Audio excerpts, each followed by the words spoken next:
Bloomberg Audio Studios. Podcasts, radio, news. This is Masters in Business with Barry Ritholtz on Bloomberg Radio. This week on the podcast, I have yet another extra special guest. Zach Buchwald is Chairman and Chief Executive Officer at Russell Investments. They run about $370 billion. I found this to be a fascinating conversation. Russell has been at the forefront of a number of really interesting innovations, indexing and outsourced CIO and smart beta. They were way ahead of the rest of the investment world. Now they're putting together really interesting active portfolios, including private investments. They work with both wealth clients as well as institutions. You may not know Zach's name, but he's got an absolutely fascinating background at BlackRock, Morgan Stanley, and Lehman Brothers. I thought this conversation was fascinating, and I think you will also. With no further ado, my conversation with Russell Investments, Zach Buchwald. Zach Buchwald, welcome to Bloomberg. Delighted to be here, Barry. Thanks for having me. Thank you so much for joining us. I spoke to your predecessor about 3 years ago, right after the pandemic. But let's start talking a little bit about your background. Undergraduate bachelor's degree at Harvard. What were you studying there? I studied English, so this was not on the docket that I was going to have a career in finance. Not the plan, huh? So you come out of school in 96. What was your first gig? So out of school, I applied to law school, not sort of knowing where I was going, and I decided to have a little break before I went back to school, and I got recruited by Lehman Brothers. Mm-hmm. So I spent 2 years working in structured finance at Lehman Brothers, and it became apparent to me right away I didn't want to become a corporate lawyer because I worked with lawyers, and that was not the job for me.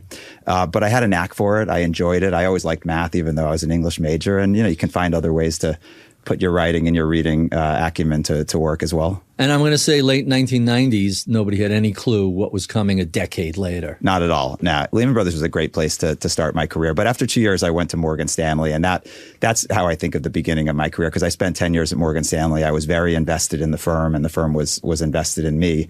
I learned about the capital markets top to bottom, and I had a career there that took me from a starting associate role to running a business that became the CLO business, which now is like a real really important part of capital markets. What were your titles there? What'd you do there? Yeah. Well, I started as an associate within fixed income. I was in sales, I was in trading, I was in structuring. I always worked within the credit derivative space, and then ultimately credit derivatives started getting wrapped up in different ways. And I worked on the CLO platform, and Morgan Stanley had a leading CLO platform that by the end of my time there, I ran. And that was about, I think about the role that CLOs play in the markets today. It's an enormous origination function that helps, finance a lot of corporate America. John Mack was CEO at the time, is that right? So I was there for Phil Purcell, and I was there for John Mack. Wow. Those are two legends in the industry. What inspired you to head over to BlackRock? I went to BlackRock with the guy that I was working for at Morgan Stanley, and we created a business that was essentially an advisory practice. This was 2008, and BlackRock was hired to work on a lot of the situations that were, at the start of the crisis. So we worked with the Federal Reserve, we worked with the Treasury, a lot of the big financial institutions that had, problematic portfolios. And BlackRock was very well positioned as a buy-side firm, as a company that sort of hadn't underwritten a lot of like the problematic derivative products. Did they even have an investing banking division back then? No, we called it advisory, but essentially was like an investment banking function. It was really consultative, providing advice, running portfolio analytics, thinking about, if you can separate like the liquidity crisis from the actual credit risk and sort of the expected cash flows on these securities, what could you expect to get back? And we created a roadmap for the government on how to invest in these securities that they took away, that they essentially backstopped from these big organizations, and tried to create a roadmap to bring them back to par, to repay all the taxpayers with interest. And in almost every respect, over time, the government was successful in doing that. And BlackRock really played a very special role in creating those roadmaps. And, it wasn't what I would think of as like a highly profitable business, but in terms of like the aura that was created around BlackRock as being like a solutions provider, sort of a force for good in the world, that's what we did, and it was a great role for me. I recall that era that BlackRock essentially had become the street's bond desk. Like every brokerage firm used to have a fairly substantial bond desk, and it seemed like BlackRock has just sucked up all of that paper and all those traders. Well, that sounds like an HR strategy, and I don't know that I had any part of that. But there was a lot of talent for sure, and there continues to be a lot of talent. Some of those, some of the folks that worked on those, on those assignments are essentially running BlackRock now. And it was the consultative nature of thinking about the challenges, how we can create solutions to those challenges, thinking about the aspirations and the ambitions. And, that doesn't just apply to workout situations. That applies to all, kind of all the clients. And it's something that I've tried to import, into my current role at Russell. So you're there for 15 years. Eventually you become head of their institutional business. Yep. That's a $2 trillion silo. And you also helped establish BlackRock Retirement Solutions. Explain what these groups do. Yeah. So after the consulting practice, I went on to run the insurance business at BlackRock. That was a $200 billion business at the time, a little sleepy, not what I would say is like a growth center. And it was housed with the business itself was housed with true insurance experts, asset liability experts, people who really understood like the nuts and bolts of insurance companies. And I did not have an insurance background. And, for the first year, I had an insurance guy sort of stapled to me every time I went to a client, make sure I didn't get out over my skis. But this being an outsider sometimes can actually really, help you think externally about some of the things that might be impacting the clients, the industry, the sector, the business itself. And early on, when I was in that role, we ran an analysis of the whole U.S. insurance industry, every company that was bigger than $1 billion of general account assets. And we asked ourselves the question, what are some of the external factors that could impact these companies that they might not be expecting or prepared for? And where could BlackRock play a role in helping them deal with those kinds of challenges? And we came up with 7 situations, Barry, that we thought were going to have like seismic type impacts on the companies. And 4 of them happened.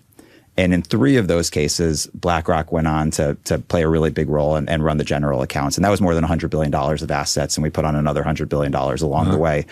So that was a case where the business started growing like very meaningfully. And I think BlackRock sort of paid a lot of attention to that and realized, gee, we could play a bigger role with these insurance companies. They're going to do a lot more interesting things than just invest in, sort of high quality fixed income over time. You also had some interesting stuff happening with Apollo and Athene. They were kind of remaking the model a little bit. And BlackRock, pays a lot of attention to what's going on in the outside world. And we grew the business. To say the very least, what are they, $13 trillion now in assets? It's a good business. To say the very least. So 10 years at Morgan Stanley, 15 years at BlackRock. What lessons did you take from those experiences to Russell Investments? Yeah, well, first and foremost, it's all about the client. And if you lose sight of that, understanding what the client is dealing with, their challenges, their ambitions, their aspirations, being a consultative provider. If you start from a push out, like here are the products that I have, here are the things that I've done before, it almost never works. And that's not the age that we're living in today. The age that we're living in is how can I help you achieve the outcomes that you're trying to get to? How can I anticipate some of the challenges that you're going to experience? How can I help you learn from some of the things that I've seen in the sector or the industry?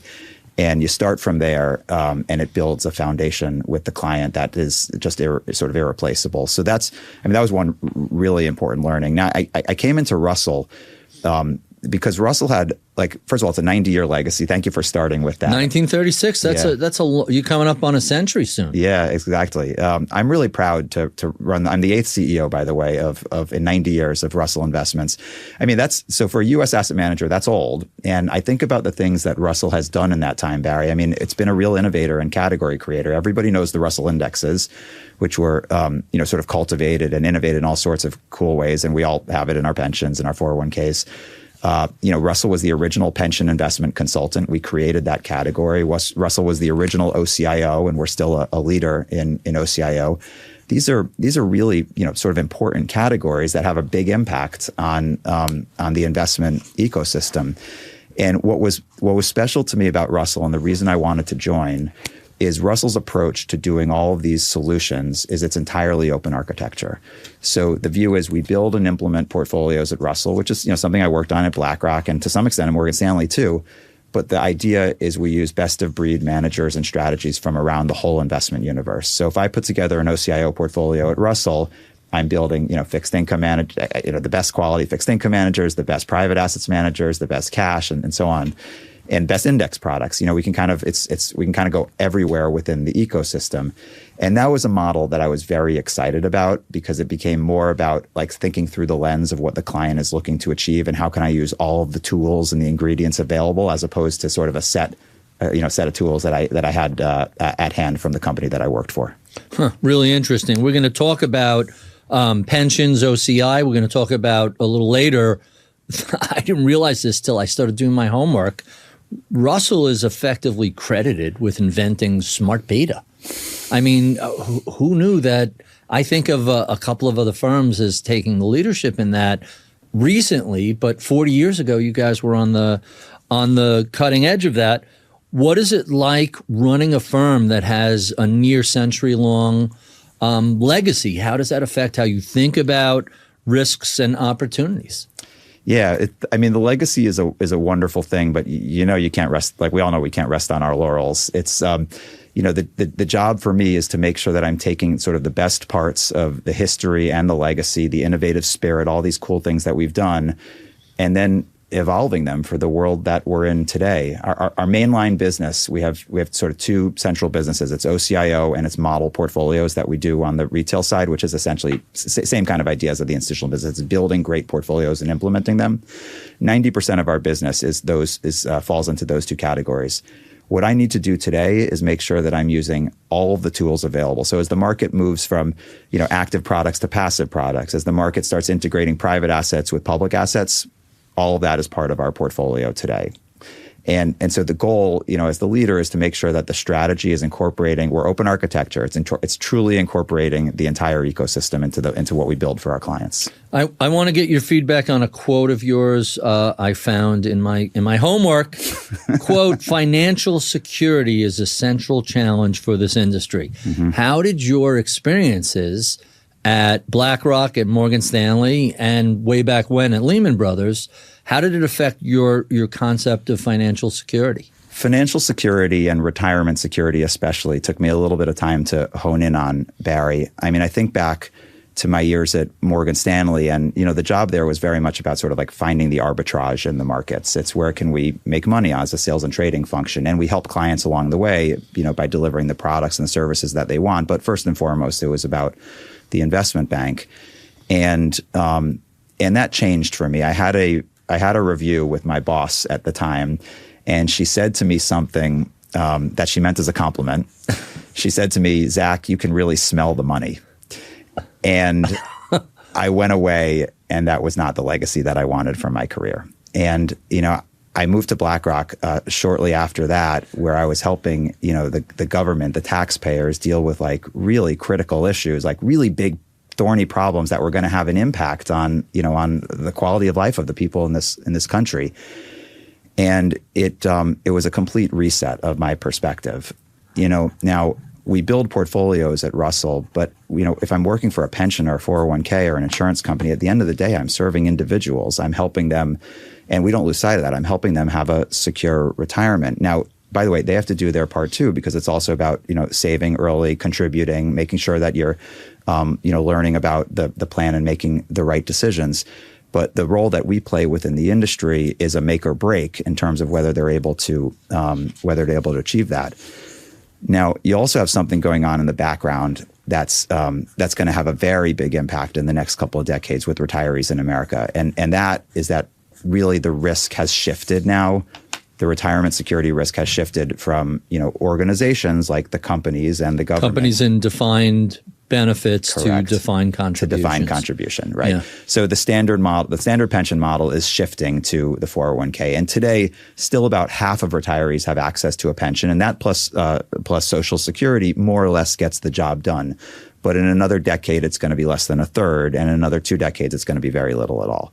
So that means that now the 401k is the staple that's going to result in a secure, comfortable retirement or not. And the big challenge with a 401k is that the risk of saving, investing, and also decumulation, taking that pot of money and knowing how long, the longevity risk, thinking about how long you're going to live and how to allot it over time, all of that risk will now be borne by the individual.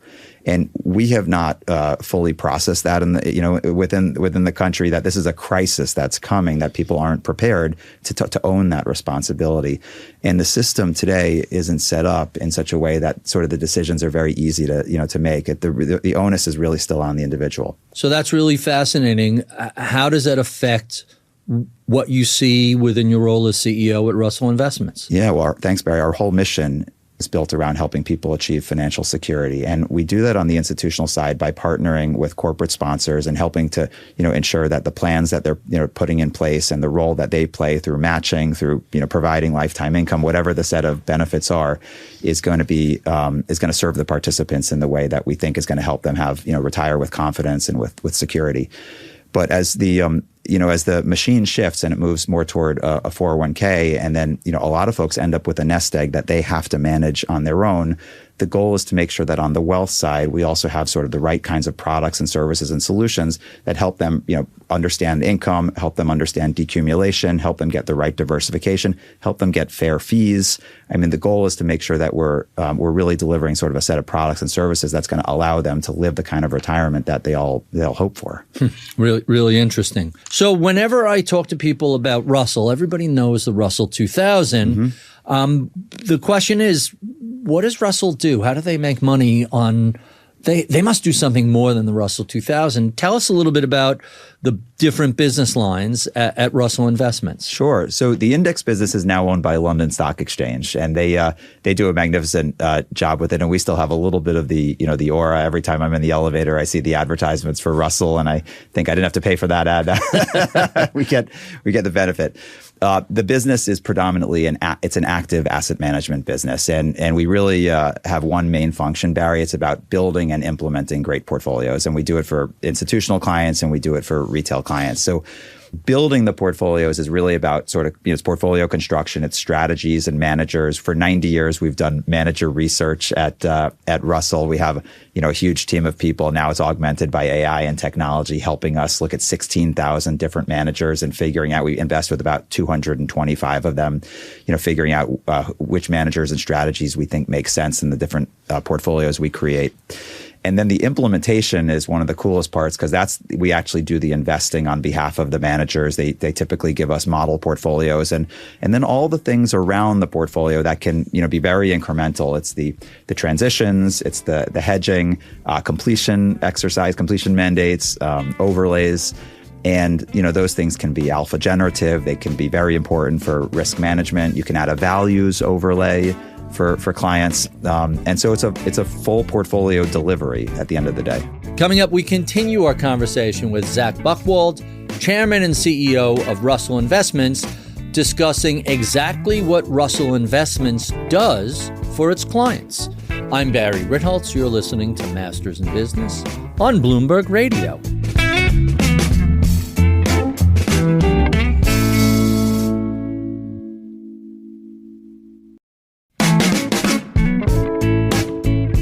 I'm Barry Ritholtz. You're listening to Masters in Business on Bloomberg Radio. My extra special guest this week is Zach Buchwald. He's Chairman and Chief Executive Officer of Russell Investments. The firm was founded in 1936 and runs about $370 billion. Zach joined Russell in 2023, coming from his previous career at BlackRock. So you mentioned you're researching 16,000 different managers, and internally you're generating just a fire hose of data. How do you analyze that? What value is that data to the firm? Yeah, I mean, the data is everything, and we do have a historical trove of data, but it changes quickly. You think about how quickly the investment ecosystem evolves, and managers have strategies that make sense on one day, and then things change, and those strategies don't make sense. So it really has to stay current, even though we certainly value the historical data and performance and use it. We start with 16,000, and the first layer is largely technology driven. So it's we have huge feeds that take into that take in and analyze all of the available information that's provided to us by managers directly, and also that we can find out there in the public domain. When you say managers, are these mutual fund managers, ETF managers, private managers, or all the above? It's all of the above. I mean, typically because of our size and scale, we don't invest in a ton of direct shared products. We do much more sort of separate accounts, and but we do invest in mutual funds. We do invest in ETFs or index products where that makes sense, and that can help drive down cost or help with diversification. But the managers is for the active strategies, and active represents, I'm going to guess, probably 85% of the assets in that we manage overall.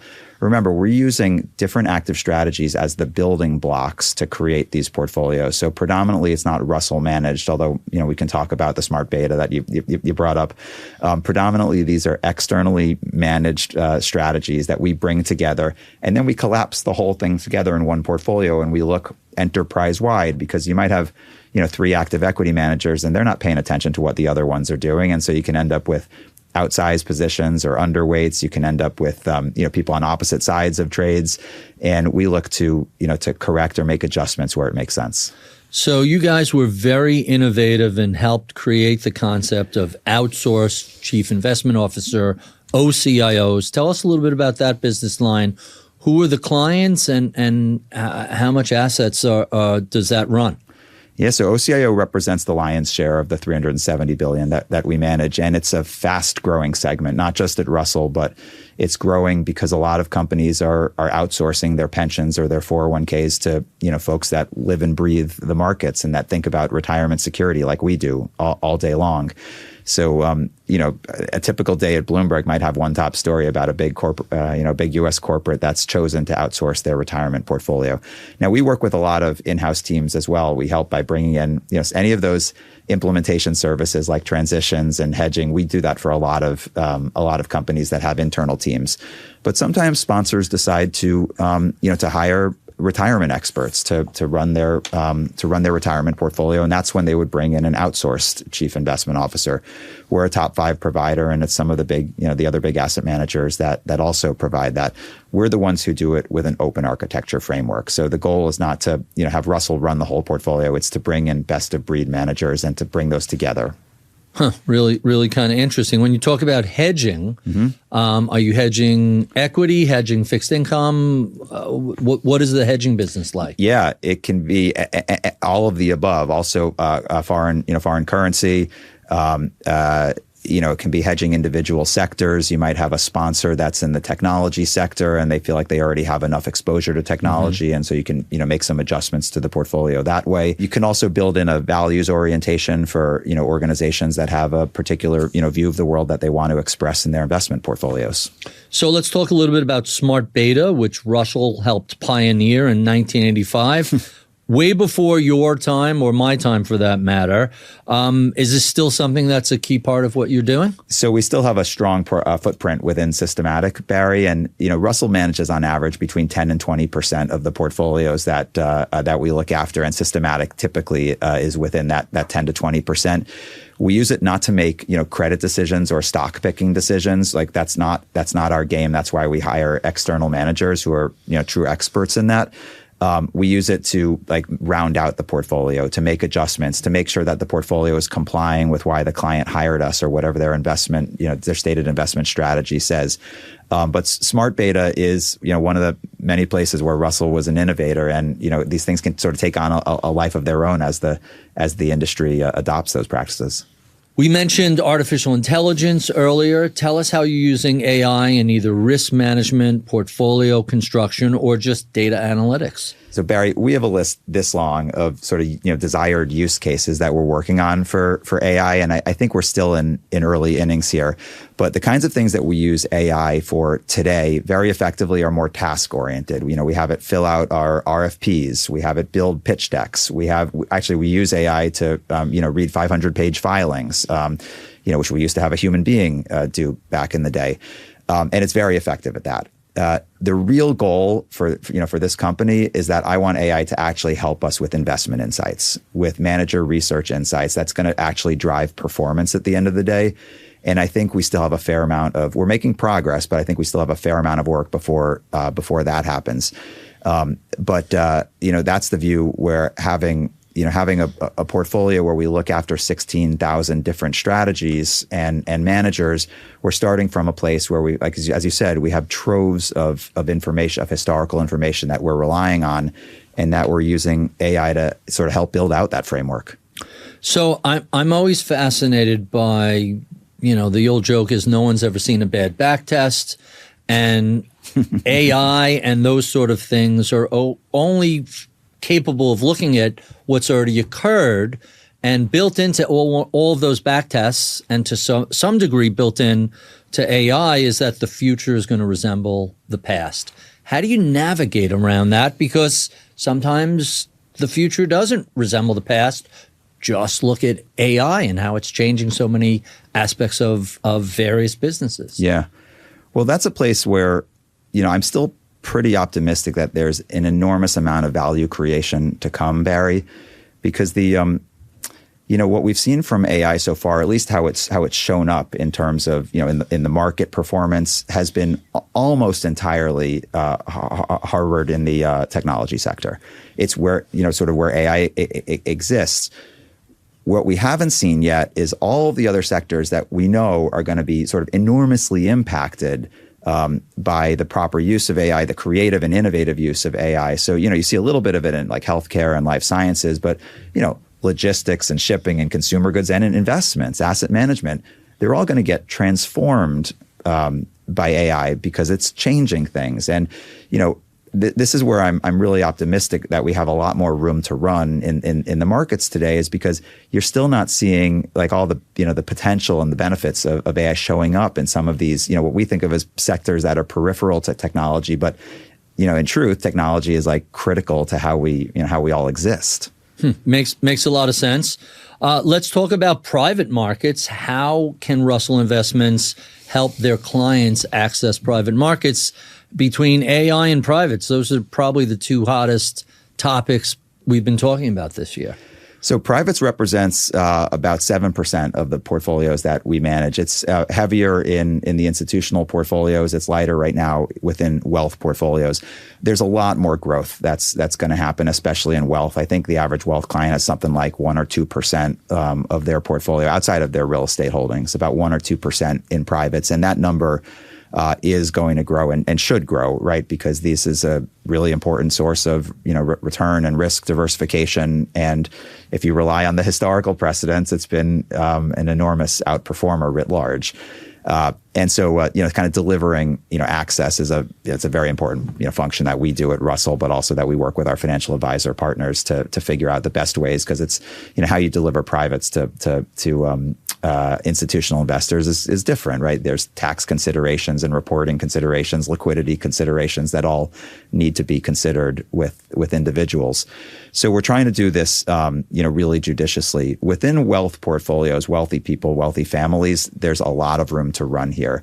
I'm being extra cautious when I think about, sort of 401ks or, 401k graduates, middle-class people, nest eggs, because that's where, I think about, are these appropriate investments? Do they help with financial security? Can you get your money back when you need it? Are the fees, fair and appropriate? And so I think you need to be extra careful with sort of true working people, working families, and their retirement nest eggs. But wealth writ large, there's a ton of room for private markets. So you mentioned 7%. Where could this possibly go? Is this 10%, 15%, 20%? I've heard people say 60-40 is out. It's now 50-30-20 or whatever the numbers add up to.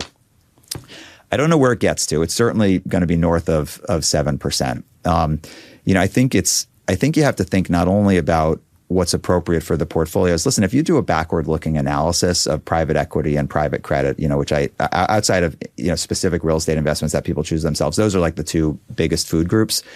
if you run an analysis of what those investments looked like over the last 20 years, Barry, it's going to be different than what you're going to get in the next 20 years for a lot of reasons. But I'll tell you from my personal perspective, right now, in the last 2 years, my vet's office has been bought by private equity. Wow. My landscaper, my garbage collection, my dentist, they're all owned by private equity now.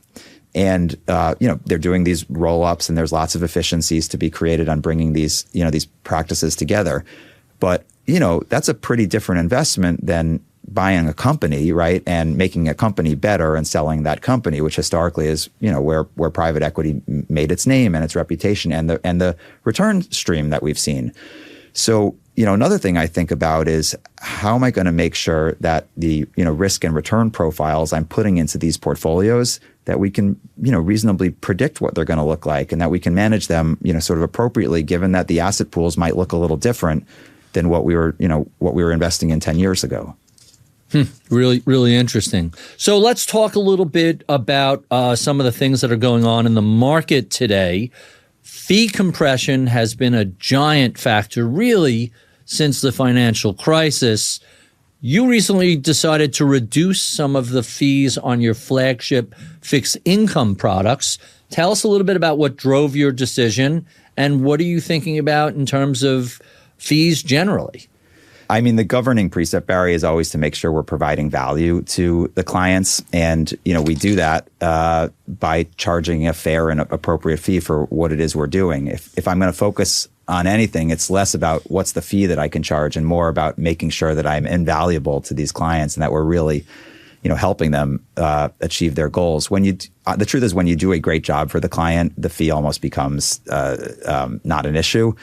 Now, having said that, we have some businesses that are scaled businesses and that I compete with, with other good providers, and I have to make sure that we're staying competitive. So we're not in any way immune to fee compression.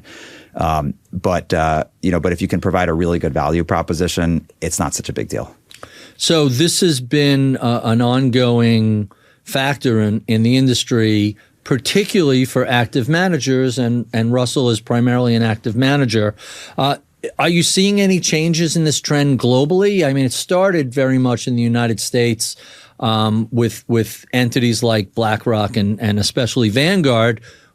You're a global firm. What does this look like overseas? Yeah, fee compression in our space is, comes through in different ways globally. OCIO is the place where we've been sort of most susceptible to fee compression, Barry. And if I think about who we compete against, the landscape has changed for us over the last 10 years. 10 years ago, I competed largely against the traditional consultants, and we had a very different offering. We actually implemented the portfolio. We weren't just doing manager research sort of on paper. We were actually trading the portfolio and doing the risk management and the overlays and the completions, things that were a very big value add. And we were unique in that respect. And then along came the really big asset managers that saw OCIO in part as sort of a distribution function. If I can deliver the entire portfolio, I can put a lot of my own underlying products into that portfolio. And by the way, that can be a great business for you if you have. But that's a closed architecture. You guys run a very open architecture. We run a completely open architecture, and we're unique in that it's true open architecture. 80+% and sometimes 100% of the assets come from third-party managers, but we still have to compete against organizations that are running their own version, which might be closed or semi-closed. And, if you have a whole lot of underlying products you're putting into the portfolio, it gives you a lot of leeway to change the fee or to compress the fee at the OCIO level because you're making money in all sorts of other ways. Russell doesn't do that. So it does mean that we were susceptible to some of the fee compression and our fees have narrowed. But the way I see the solution here is just to make sure that the value proposition that we're offering, the way we go about building an OCIO, the costs that it takes, the human capital that's required. We put over $100 million into our technology system that allows us to build these open architecture portfolios. When clients understand what it is that they get from us, paying a slightly higher fee doesn't seem to be a big deal. What about the private markets that we're looking at? We were talking about private equity, private credit. Yep. First, is it possible that those sort of things can be indexed?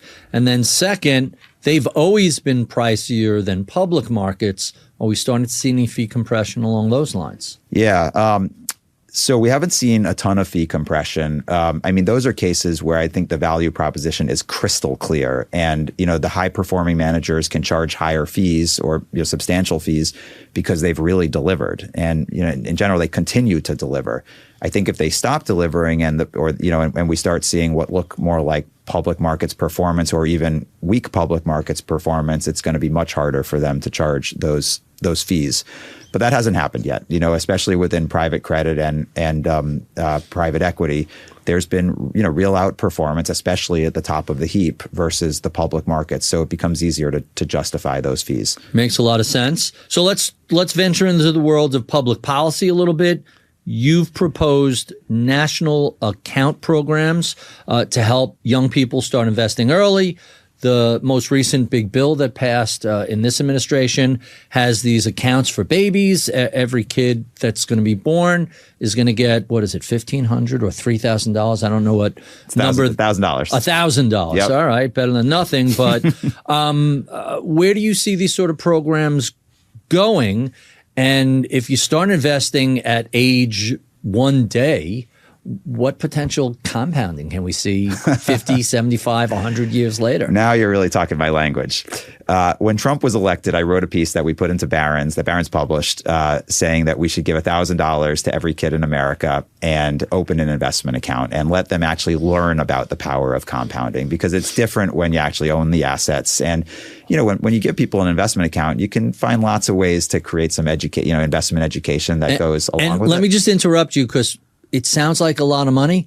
There are 3 million kids born a year. It's $3 billion, which to a $31 trillion economy and a $6 or $7 trillion government spend is a rounding error. It's nothing in the grand scheme of things. And you're onto something, because it got criticized by both the right and the left. And the right said, "Oh, this is another entitlement program." Oh, anyway, we put this thing into Barron's, and to my surprise and delight, it ended up in the big beautiful bill, and it actually passed. It passed and funded, right? It became legislation, and Treasury is working hard now, thinking through the implementation, and we're helping along the way. It's an awesome program, because fundamentally what it does is it makes investing universal. All of these families in the United States that think that investing is not for them, or they never had any exposure to it, and that's, by the way, most of America. Right. Now, to the extent they have a kid, they are going to have an investment account there is $1,000 to kickstart it from the government, but there's going to be lots of avenues for families to make continued contributions, for employers to make contributions, for philanthropies to make contributions over time on hopefully a tax-advantaged basis. And folks are going to see the way compounding really works. So it's not the $1,000 contribution, which, as you said, is kind of a drop in the bucket, at least as a burden on society. It's what can you pull together from all of the different constituents that are going to want to contribute to a program like this. So we're really excited, and I think that ultimately, I hope this will dovetail with retirement security. You said it when you asked what can happen in 50 or 75 years. I think initially, the thought is these might help fund college education. And by the way, with a little bit of contributions on an ongoing basis, it will fund a college education with the compounding. But over time, there's 6 or 7 of these programs, and eventually, maybe we can pull them all together and create a national program that actually funds people's retirement. Coming up, we continue our conversation with Zach Buchwald. He's Chairman and Chief Executive Officer of Russell Investments, discussing the state of markets today. I'm Barry Ritholtz. You're listening to Masters in Business on Bloomberg Radio.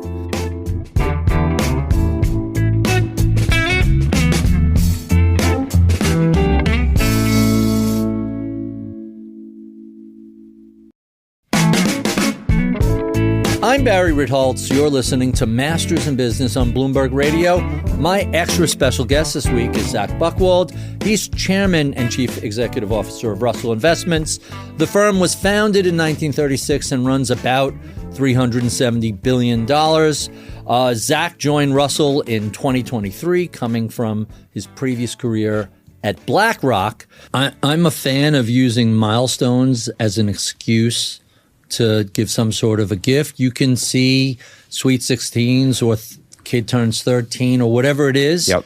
Grandma and grandpa write a check and put it right into their account. Here's some Eli Lilly, or here's some whatever S&P 500. Knock yourself out, and that's going to just appreciate over the next, X number of decades. It could really make a substantial difference in the retirement of people who have yet to even be born. It's absolutely true. And by the way, it's investing in the U.S. stock market. Right. And So I'm assuming the S&P 500 would count, and any of the Microsoft or Lilly or whatever, Apple, Amazon, whatever big tech company you're enthusiastic about, I would recommend a broader, more diversified approach than a single stock. Right. I mentioned Lilly because I just know a friend just put a bunch of Lilly stock in his nephew's account. And I'm like, oh, what are you doing that for? He's like, just doing a transfer. It's tax-free and I don't have to worry about it. Well, I'm not a stock picker, but Lilly's a great company. Having diversified exposure in these accounts is the way to go.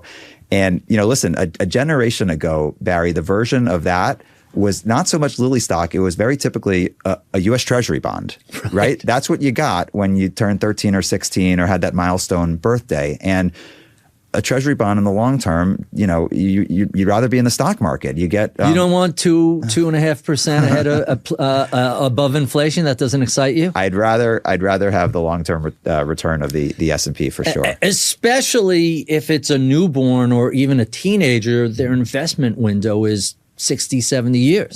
That's exactly right. And the trick here is you have to get people to actually understand, because that 16-year-old, when they're 22, they're going to get a job that's going to have a 401k, and they have to understand, why am I taking 6% out of my paycheck when, my starting salary might not even be enough to get, to pay my rent and my other bills. Why would I want to do that? And they really, if they understand the power of compounding and the long-term implications of that, they're going to buy into it. I really didn't think about my 401k until I was in my 30s. Right. But if I actually had money put in an account when I was born, by the time you're 25, you're going to see some impact from compounding. 100%. Well, I'm not too worried about you, Barry. Well, I'll be all right. You'll be all right. But but think about all those folks that don't. The average income in America is still $70,000, right? All those folks that don't have access to investments, and they're not thinking about, am I going to be able to make my contribution at age 22? Right. Because they're thinking about, can I pay my rent? Afford to pay my rent? Right. The bottom half of the economic strata in this country, and we're having this conversation on Election Day in New York, where it looks like. At least the leader up until today has been someone who describes themselves as a socialist and has made affordability their key campaign theme. This is going to be an ongoing issue, especially for the bottom half of earners and savers. That's right.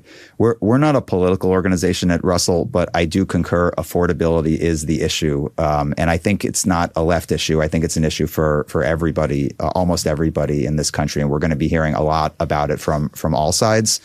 I wrote a piece after the baby accounts, which they call the Trump accounts, by the way. Mm-hmm. After that became part of the legislation, I wrote a piece that the Washington Post published that essentially described what these accounts are and the impact that it can have in terms of helping to educate our population about the power of investing and compounding. And it was very interesting to see the commentary. When you publish something in the Journal or the Post, sure. you get a lot of comments. And by and large, the vast majority of the comments said, why wouldn't you just write us a refund check? Which is what we got during COVID, by the way, like stimulus type checks. Right. And it was the opposite of the point that I was trying to make. We don't want you to spend this. Correct. We want you to save this. We want That's you to the save idea. it and to understand what the difference is from a savings account or a treasury bond versus investing it into the markets and getting to see long-term compounding.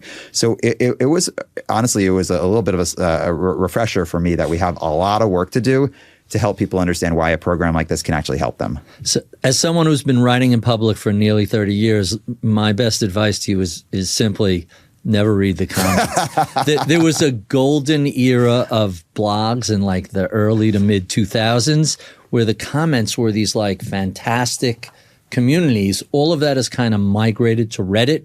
If you want to see lightly moderated, intelligent debates with some nonsense thrown in along the way, that's what's left of that sort of issue. I think even YouTube used to do a better job at moderating the comments. The spam and the bots still slip in every now and then. It does give you a perspective on what's on people's minds, though, even though some of the comments are like unhinged. Right. You can tell like what's coming through. What are people's fears and worries and concerns if you can read it through the craziness. Yeah, you have to fight your way through it. It's kind of fascinating because I'm going to just digress for a moment.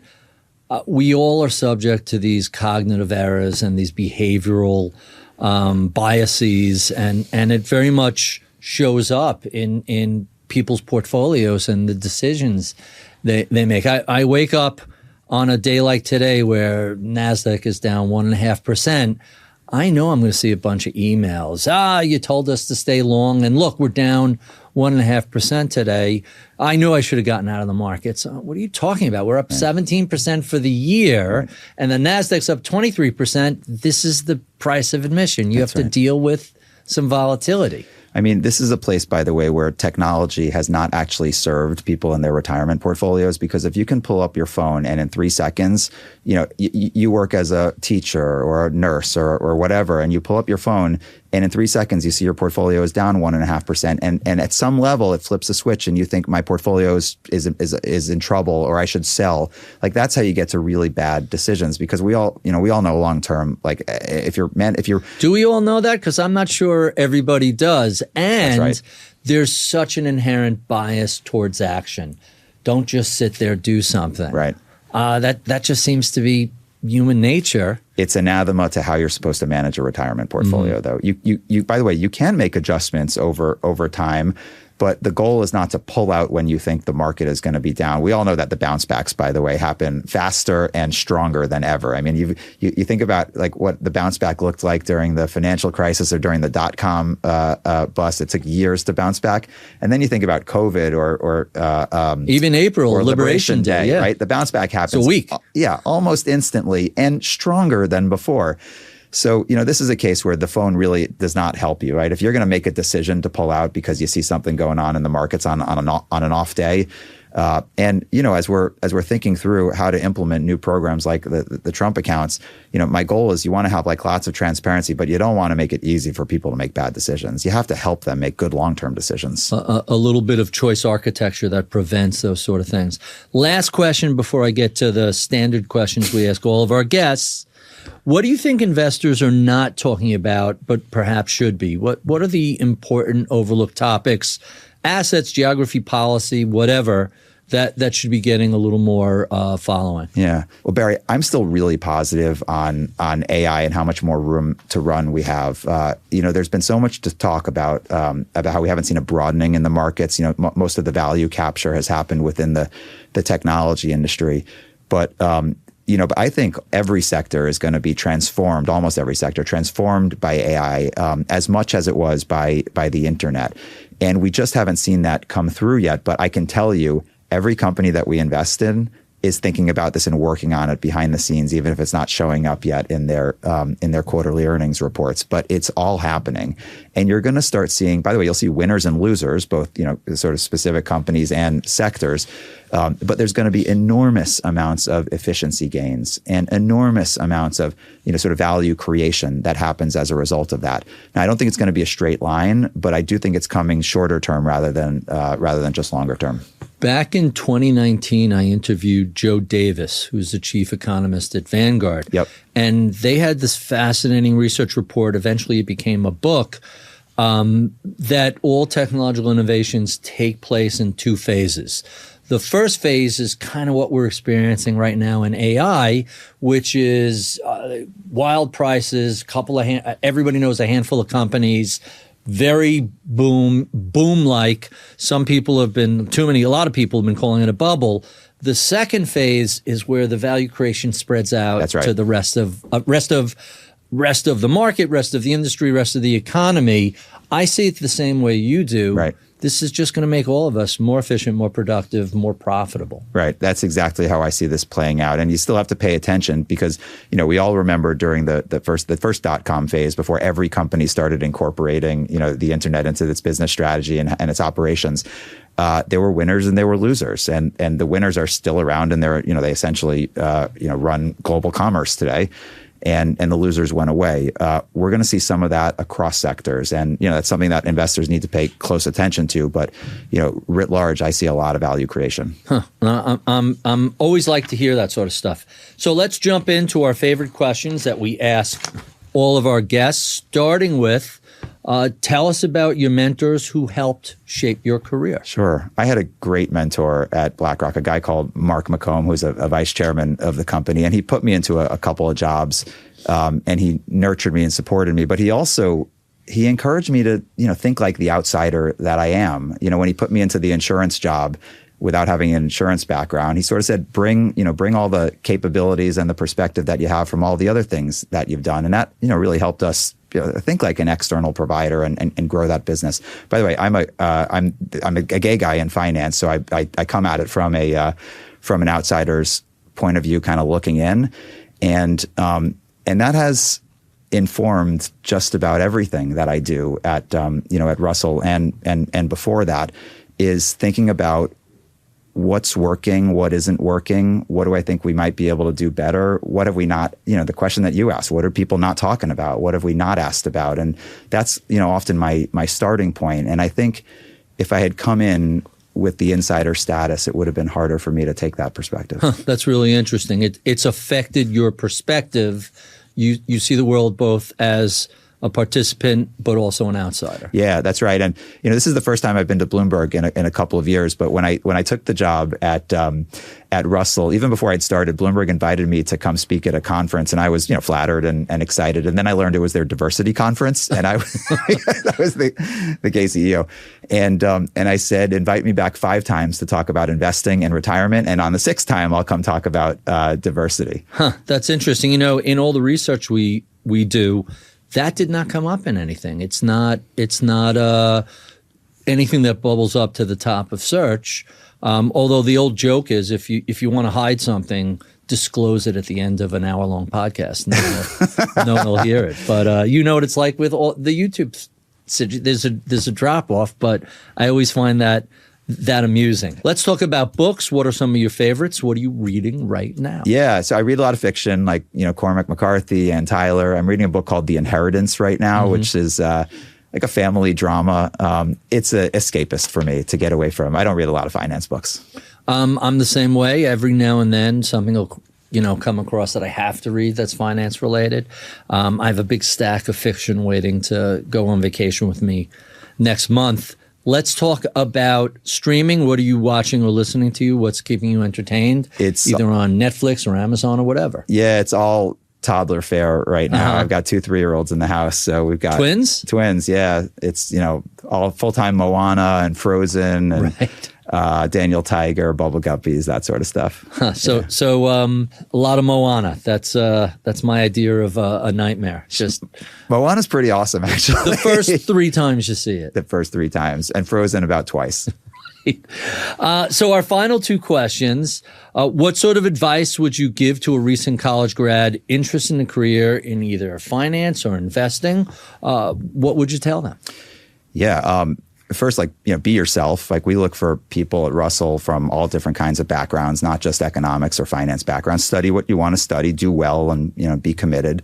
But, if you come at it from an outsider's, station or point of view, embrace that. That's, this is a world where we want folks that have different kinds of backgrounds and approaches. I studied English, Barry, and one advantage that actually gave me early on in my career was that I knew how to write. And, you think about how much of our business is done through writing, through email and other ways. Everything you write, this is the advice now, everything you write is a reflection of you. And it can come up in, something you put down on paper can come up again and again in all sorts of different ways. We all know that when you put something on the internet, it lives forever, truly. Mm-hmm. And, your careers are long. You want to make sure that you're properly reflecting the image that you want to create. Good advice. And our final question, by the way, that advice applies not only to writing, yes, but my wife is a recently retired teacher, and she used to always warn the kids, all the stuff you're putting on Facebook and Instagram and TikTok, be aware the colleges you're applying to are looking at that, and the jobs you're going to apply to, they're going to find that, especially as you work your way up the corporate ladder. That stuff never goes away. That's right. And now I'll give you a counterpoint. We do 360 reviews at Russell, and sometimes, people that are relatively new in their careers, 25 or 28-year-old, will write a review on somebody that they work for a couple levels up that I read. And when I read a review that somebody has put a lot of thought into, and there's some, praise and constructive criticism, how to make things better, I say to myself, this person would make a good manager. And I think about how can we use them in other places in the company. So it's not just about, like, when you're writing about avoiding the things that you don't want out there in the world that can harm you. It's also making sure that you're putting the time and the effort into writing things that are really going to help you. Really, really interesting observation and good advice for people just entering the workforce. Final question. What do you know about the world of investing today that would have been useful 30 years ago when you were first getting started?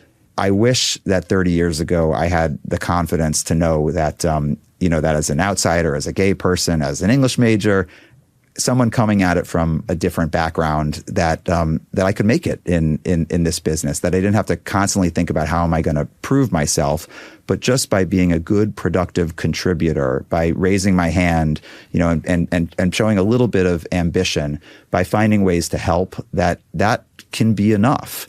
And sometimes that being an outsider can actually be a good thing, that it can help you re-underwrite situations and come at it from a different angle. And if you know that and you're confident in it and you use it to your advantage, it can really help you in your career. I figured that out along the way. It would have been helpful to know when I first started. Really, really fascinating stuff. Thank you, Zach, for being so generous with your time. We have been speaking with Zach Buchwald. He's Chairman and Chief Executive Officer of Russell Investments. If you enjoyed this conversation, check out any of the 589 we've done over the previous 11 years. You can find those at iTunes, Spotify, YouTube, Bloomberg, wherever you find your favorite podcasts. And be sure and check out my new book, How Not to Invest: The Ideas, Numbers, and Behaviors That Destroy Wealth and How to Avoid Them, at your favorite bookstore. I would be remiss if I did not thank the crack team that helps put these conversations together each week. Alexis Noriega is my video producer. Sean Russo is my researcher. Anna Luke is my producer. I'm Barry Ritholtz. You've been listening to Masters in Business on Bloomberg Radio.